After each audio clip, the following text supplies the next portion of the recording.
विधानसभा इलाका में काफ़ी दिनों से मेरा प्रचार किया, तो उनसे मेरा एक आलादा रिलेशन।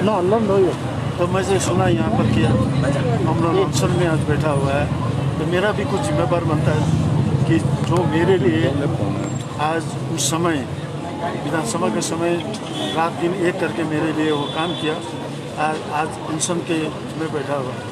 तो मैं चाहता हूँ कि आज हमारे बिमल गुरुंग जी आज गोरखा जनजाति के लिए ये सबसे बड़ा जनप्रिय नेता है और गोरखाओं के लिए ऐसा एक जनप्रतिनिधि, ये सबसे बड़ी बात है कि आज पहाड़ में आज बिमल गुरुंग जैसा नेता भी यहाँ पर है।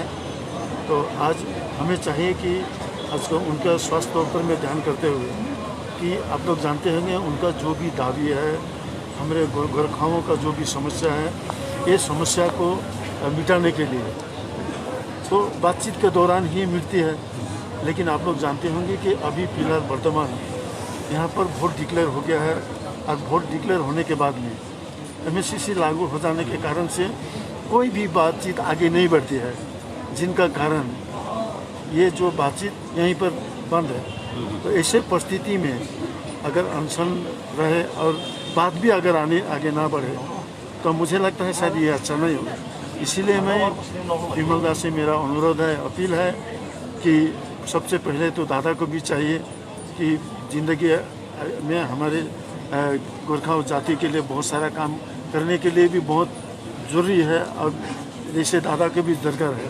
तो हम लोग चाहते हैं कम से कम अनशन तोड़े और ये वोट समाप्त होने के बाद में यहाँ का जो भी खबर है मैं जहाँ पहुँचाना है वहाँ पर पहुँचाऊँगा। उसके बाद में जब सरकार जब भी बुलाती है तो यहाँ पर सारे दल के लोग हैं, बिमल गुरुंग जी भी जाएंगे और यहाँ का जो भी दावी है कि समस्या है उसको समाधान करने की कोशिश करेंगे। वहाँ पर बैठ के ही तो समस्या का समाधान किया जाता है। आप पर्सनल हिसाब से आए हैं या गवर्नमेंट? देखिए ये तो हमारे मेरा पर्सनल भी है, इसलिए पर्सनल इसीलिए है कि मेरा साथ में उनका एक पारिवारिक रिलेशन है कि नहीं, कि वो मेरे लिए जितना किया है तो शायद आज मुझे अपने आप खुशी है कि कम से कम उसका इस समय में मैं कम से कम उसके साथ में हूँ। तो हम लोग निश्चय यहाँ का जितना भी खबर है हम लोग तो पहुँचाएंगे कि जगह में पहुँचाएंगे ताकि इसका एक विचार विमर्श हो, इसका समस्या का समाधान हो। तो ये मेरा जो भी होगा आफ्टर इलेक्शन के बाद में इसके ऊपर में हम लोग जगह में हम लोग पहुँचाएंगे। इसके लिए तो मैं यहाँ पर आया हूँ। उन्होंने क्या तो इसीलिए मैं विमल दास से मैं ये मेरा अपील है, अनुरोध है, अपना छोटा भाई समझ के अभी हमारे समाज में हमारे गोरखाओं के समाज में उनको बहुत ज़रूरी है और उसका अच्छा होने भी दरकार है, रहना भी ज़रूरी है। और ये MCC लागू होने के कारण से बात भी नहीं बढ़ रही है, इसीलिए मैं अनुरोध करता हूँ कि ये अनशन टूटाए। और गुरुंग जी ने क्या बोला? गुरुंग जी की बातचीत हो रही है हमारी, तो निश्चय मैं उम्मीद करता हूँ कि आज गोरखाओं के हित के लिए जब काम करना है, आज अभी तो MCC लागू होने के कारण बात भी नहीं बढ़ रही है ना। गवर्नमेंट का तो कुछ कानून है, ये कानून के तहत से हम लोग बात को आगे भी नहीं बढ़ा पा रहे हैं। तो इसीलिए मेरा यही अपील रहेगा कि बातचीत चलते रहेगी, लेकिन अनशन टूटे और इलेक्शन के बाद में इसका जो भी समस्या हो इसको समाधान करने के लिए बहुत सारे और भी दल के लोग भी हैं, हमारे बिमल गुरुंग जी में सब मिलके ये समस्या का समाधान करेंगे। इसमें कोई बड़ी बात नहीं है। तो आफ्टर इलेक्शन बातचीत जरूर शुरू होगा।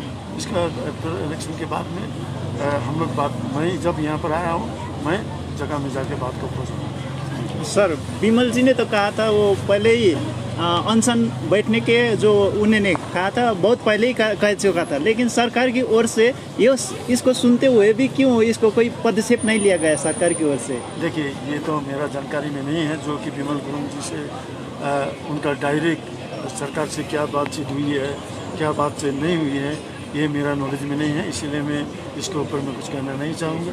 अगर कुछ बातचीत है तो दादा ही बोला। तो इलेक्शन के आगे कोई उम्मीद नहीं है?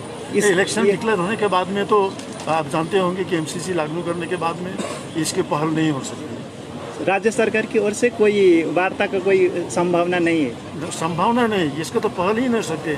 MCC लागू करने के बाद में ठीक है, ये तो नहीं, अगर इलेक्शन अगर डिक्लेयर नहीं होती तो निश्चय इसके लिए बातचीत होता, इसके लिए पहल होता, इसको समस्या का समाधान करने के लिए बैठक भी होती। लेकिन इलेक्शन के बाद ये सरकार कोई हल करेगा, इसका कोई आप प्रतिश्रुति या देखिए कोई... यहाँ का जो भी बातचीत यहाँ पर आया है, यहाँ पर समस्या देख रहा हूँ, इसको लेके मैं अपना जगह पर जाके बातचीत छोड़ूंगा। उसके बाद में सरकार ठीक करेगी कि किस प्रकार से इस समस्या को समाधान करेंगे, क्या करेंगे, वो तो बात की बात है।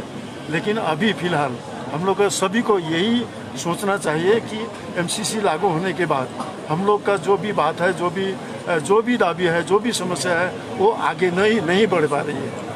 तो इसीलिए हम सबको ये भी सोचना चाहिए और उसको हेल्थ के ऊपर में ध्यान देते हुए भी कम से कम हमको, मुझे लगता है ये अनशन उठा देना चाहिए। ये हमारे लिए, हमारे नेपाली समाज के लिए, हर चीज़ के लिए अच्छा होगा, इसलिए कि बातचीत अभी आगे नहीं बढ़ रही है। यही मेरा अपील रहेगा। गुरुङ जी मना कर रहे हैं क्या? गुरुङ जी ने तो जलपाईगुड़ी से भी और कौशंगा मीटिंग से भी, दार्जिलिंग से भी कहा था प्रपोजल दीजिए। फिर गोरखा जनमुक्ति मोर्चा ने दिया प्रपोजल, इलेक्शन से आगे दिया है, आपको मालूम है। फिर उसका क्या हुआ सर? देखिए, ये ममता बनर्जी के साथ में आप लोग का क्या बातचीत हुई है, इसके ऊपर में मुझे उसका जानकारी नहीं है। जी, आप मंत्रिमंडल में थे ना फिर भी कुछ बात है जो कि जैसे आपके साथ में उनकी क्या बातचीत हुई है, क्या मेमोरेंडम आप लोग दिए हैं, ये मेरा जानकारी में नहीं है, इसीलिए इसके ऊपर में मैं पहल नहीं करना चाहूँगा। Thank you